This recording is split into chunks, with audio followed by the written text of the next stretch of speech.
Kitty Feldy, and this is the Book Club of the Year for young adults. Today we're going to be tackling Audrey Couloumbis' novel called Getting Near to Baby, and our group of critics this month are all from Luther Burbank Middle School in Burbank, of course. This is Miss come on you guys, help me out here. McGlemery's class. They are all going to the 8th grade next year, so let me introduce you to Chris Armstrong there on the left, and Sharaya, no it's Sharaya, isn't it? Yeah. Sharaya Cronin and Thomas DeMasters. Hi guys. Hi. All right, well let's start off. Thomas, why don't you start us off with just sort of a summary. What's this book about? Well, it's about two sisters who, they have a third sister that dies. And it's not really clear on what she dies of until later in the book. You'll have to read it to find it out. But it talks about how they go to live with their aunt because their aunt believes that their mom can't take care of them, and what the changes they have to go through to live with their aunt, and how it's kind of more difficult than just kind of easy going with their mom. Okay, and let's talk a bit about the characters. Sharaya, who's the main character in this book? There's quite a few main characters. Whose voice is it? Because it's written in some. Joe. Okay. Willa Joe. And who is she? She's the oldest sister of the family, or pretty much. And she has a little sister named Joanne, but they don't get to saying her name till the way into the book. And then. What do they call her? They just call her little sister. It's kind of confusing, but not really. And then they have Aunt Patty, who's like control freak and always has to have stuff perfectly. And what was that, Chris? She's their part-time guardian. Yeah, because their mother gets sick, I think. Yeah, she's really depressed because that baby dying. Yeah, we'll come back to Aunt Patty in a minute. Who's she married to? Hob. Uncle Hob. Uncle Hob. Describe Uncle Hob. He's a guy, he's relaxed. He's not as controlling as Aunt Patty. He just helps around a lot, and he's just easy on the girls. They like him most likely better than Aunt Patty, and he just seems more relaxed and calmer. Yeah, much more so. Thomas? Some descriptions in the book is they say he's always doing a crossword puzzle, and that he's really good at them, and he writes them down like he has the answer on the palm of his hands, and that he wears these really big glasses that are like bottoms of Coke bottles that are really thick and it really surprised big. me to see what he did for jobs, though, for a guy who's supposed to be kind of that intellectual kind of guy. Yeah, he was a roofer and then a house painter. Yeah, but he only changed it because of his Aunt Patty. Aunt Patty. She was too. She was afraid he'd get hurt. She was afraid he'd fall off the roof, and then he was afraid he'd fall off the ladder. Aunt Patty seems afraid of a lot of things. Yeah. Yeah. She seems to me to be the most, in some ways, the most vivid character of all of them in the book. What do you think? Oh, you disagree, Chris? Yes and no. Yeah. Yeah, it does say a lot about her, what she's afraid of, mainly bugs or animals, little lizards. Slugs. Slugs. Yeah. Slugs. She hates slugs. Yes. Yes. She won't even walk onto the grass in the morning because she's afraid to get slugs on her feet. She goes to the garage. And, oh yeah, and nobody can use the front door at her house. What's up with that? Because she doesn't want the carpet to get dirty, so she and has she has plastic runners. Plastic runners in that case someone go does everywhere come you in. need to go. Do you know anybody like that? No. A friend of mine's mom. She has plastic runners and extra pieces of carpet covering the old carpet. It's like, why bother having a carpet anyways if you're just going to cover it up? It's not like you can feel it. When I was a kid, it was really popular to have sofas with plastic covers on them, too. Yeah, my grandma had They one squeak. of those. You sit down and it's like crackle, crackle, crackle. And you kind of just slide off. Yeah. But Chris, you didn't think that she was the most vivid? When I say vivid, I think like the character that sticks in your mind and you can picture them the most. No, who was the most vivid for you? Probably little sister or Willa Joe, because the mainly is focused on those two girls the most. Yeah.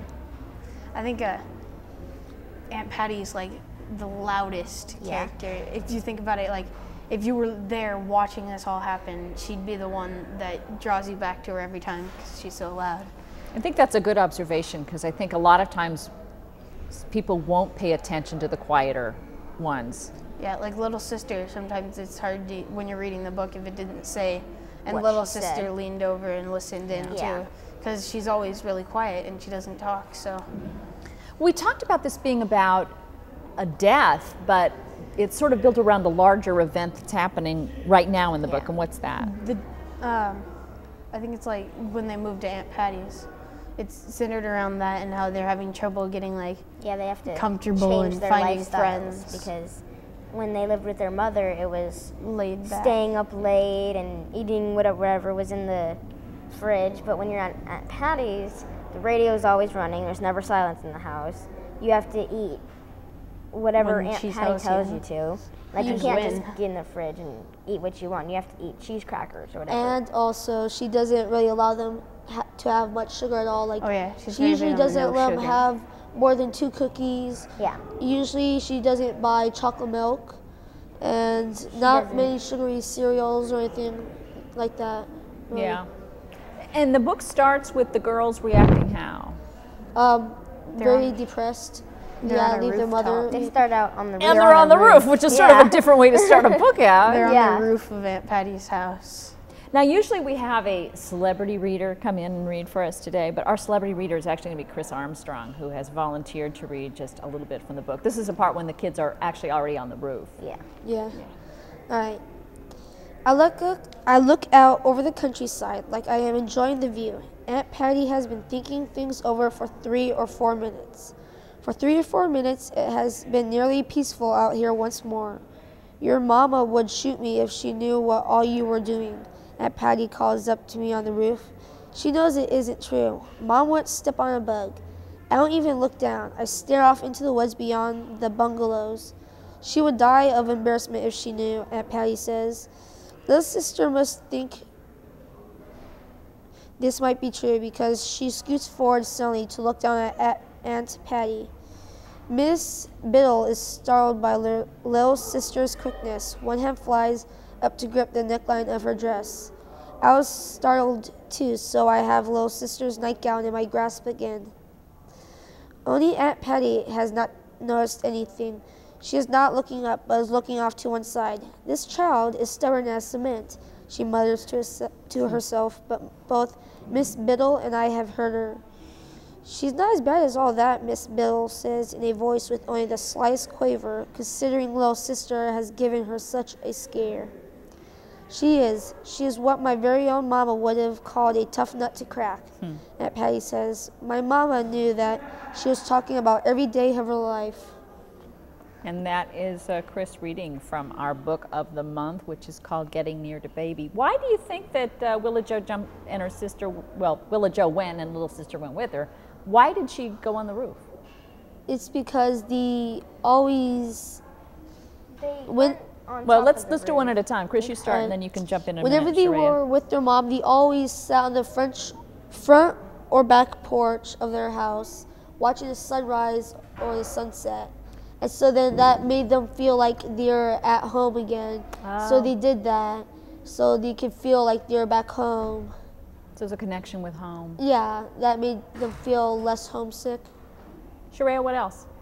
Well, basically, the reason they went onto the roof was, in the end, you'll find out that they say that they were getting near to baby, and that's the title of the book. But they also say that the only reason they went onto the roof is so that they could see the sunrise, so it could be more like it used to be when they lived with their mother.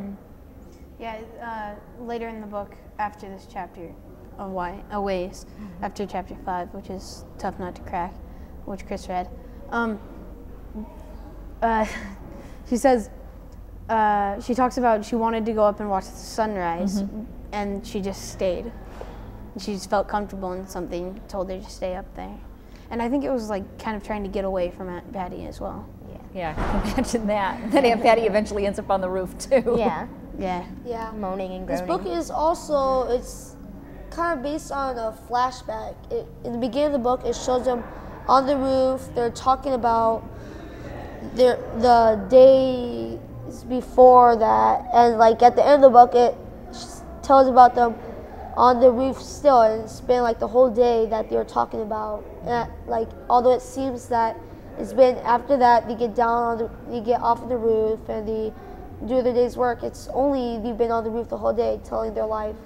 Like, Is that a good technique, do you think, with using flashbacks to tell sometimes. backstories? It Sometimes. It's a little confusing. It bounces back and at forth. All right, like- one at a time. Chris, you start, and we'll go down the line here.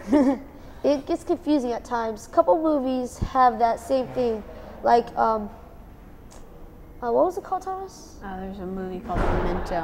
Which is? Memento. It's Memento. Yeah. It's all fractured. an older movie, but Yeah. Not that old. It's well, just not a couple that old, years but old. like There's for like also- older people. Yeah, I see. Yeah. There's also a movie called Swordfish. It's also based like that. It shows like It jumps around a lot. yeah, near the end, then the beginning of it goes on like that.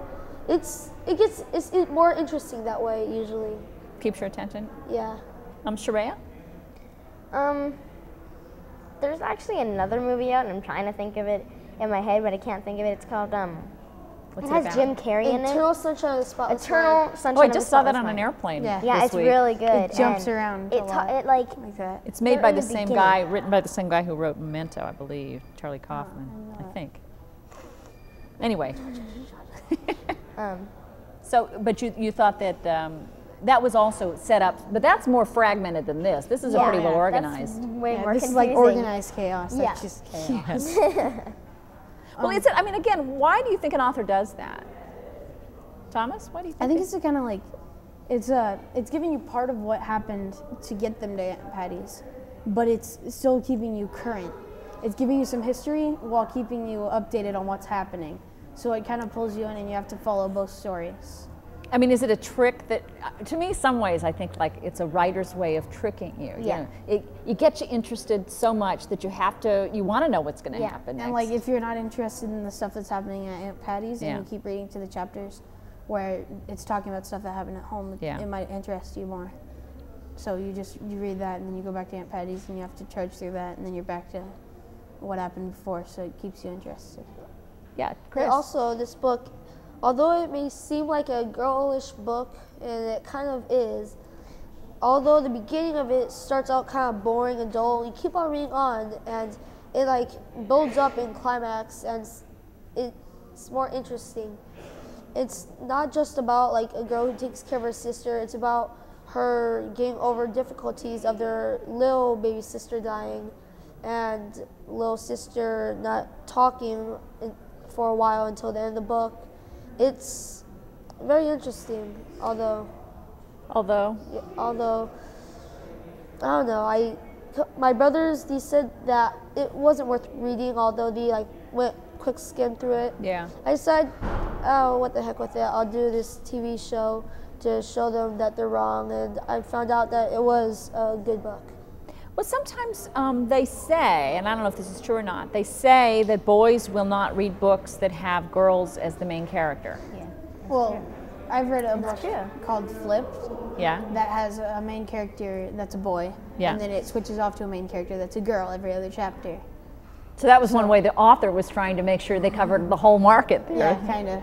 But the thing is, sometimes it's more interesting to read a book as a guy. Yeah. Where it's a main character that's a girl, because it's kind of like a different perspective. Oh, well, that's an open-minded. Because like if you're reading a book that's always a guy's first person, Yeah. there'll be certain things that are always the same. They'll always have like some of the same ideas. And then if you read a book from a girl's perspective, then it changes it up. Sheree, you were agreeing that girls. I was agreeing because this book, it makes like with a guy, it wouldn't make you cry because Why not? because most guys, you know, they don't cry. Girls have more emotion. Ooh. I don't know. Do you guys agree with that? No. Okay.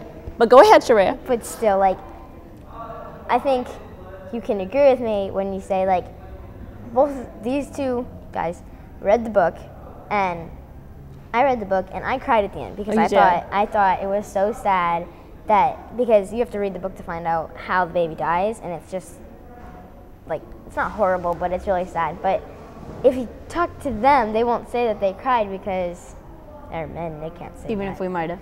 Yeah, but did you, Thomas? No. No. There you go. And Chris, did you? Can't say No. that I did. Okay. Well, there we go. No. We'll just leave that at The that. death of baby, it doesn't sound like it doesn't, it's different from all other deaths that you would expect. Like you'd expect a baby to die of choking or heart sickness or a certain ailment, baby dies of a different thing. It kind of catches you off guard.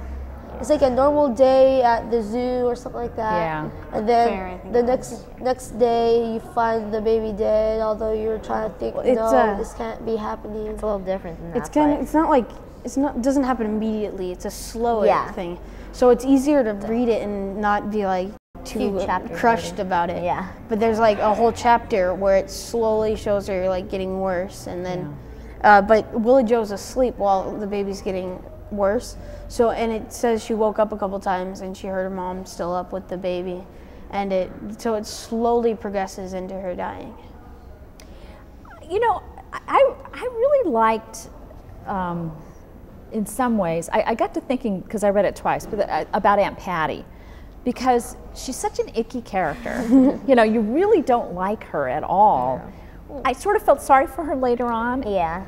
But I thought that, you know, if I were trying to describe what it is about her, that her problem is that she's really worried about what other people think about her. But that's kind of the way I diagnosed it. What do you see her problem as a character? Well, I think she's kind of like afraid to show that she cares, because in a lot of the books she's being like really stone cold and hard and like rough on the girls, but and like underlying things you can tell that she really does care, but she's like not openly showing, like she's not running up and hugging them and tucking him into bed all nice and warm and giving him like a kiss or something. It says like something specifically, it says that she only kissed him on the forehead, not like on the cheek or something, to show like a like deeper connection of affection kind of thing.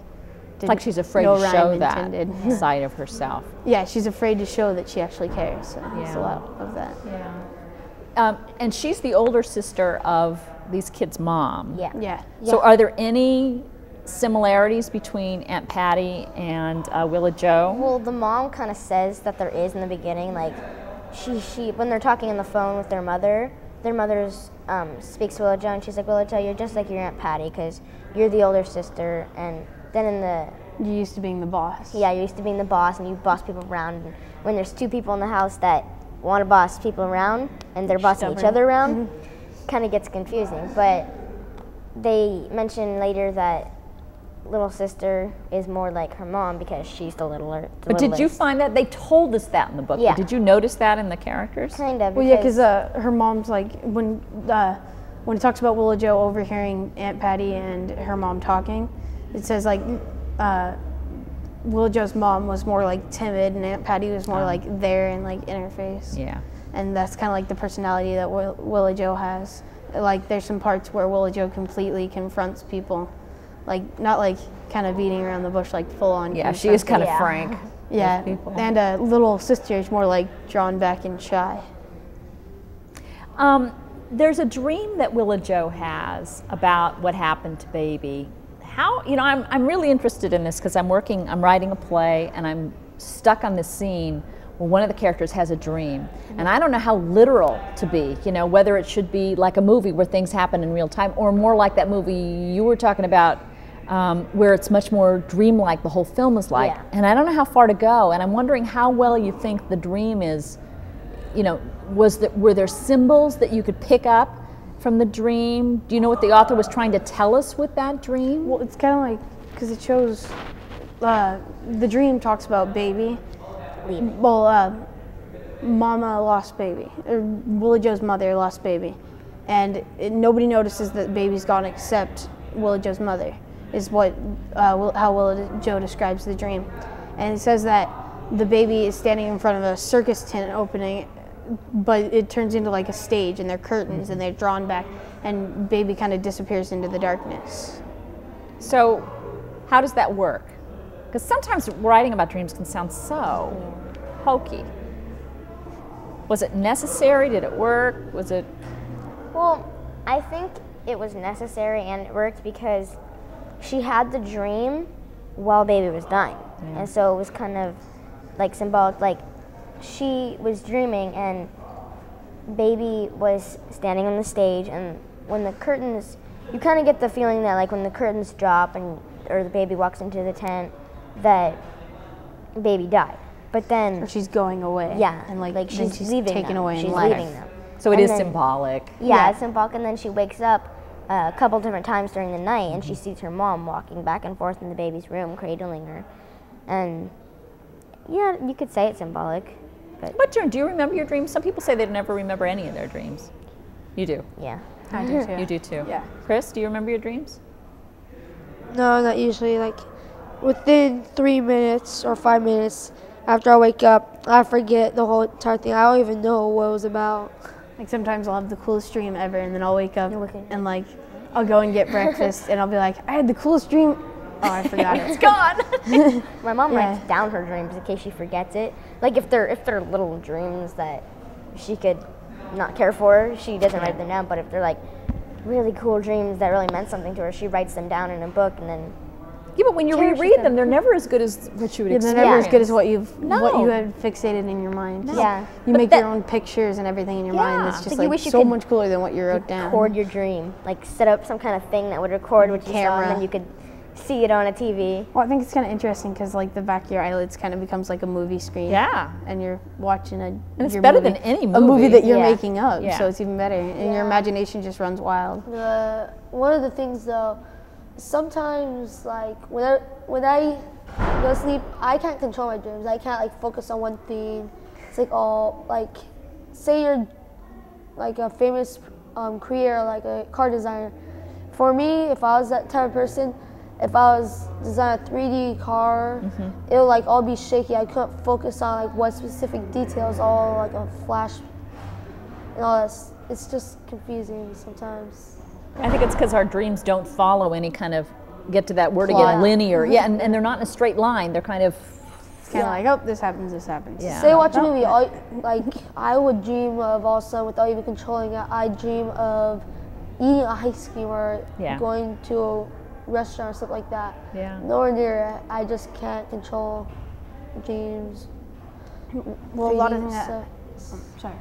Sorry, go ahead. go ahead, Thomas. A lot of things that happens with my dreams. I'll watch a movie before I go to sleep, and then I'll go to sleep, and parts of the movie will be mixed Yeah. into my dream. Like I'll be in one place, and then all of a sudden I'll be in the setting that the movie was. Like if it was a jungle movie, suddenly I'll be in the jungle or something. That's why I can't watch scary stuff. I can't even watch the news at night before I go to bed because I'll have That's why most people watch scary movies like in the daytime, Yeah. because then you have time to do other stuff and forget about the movie.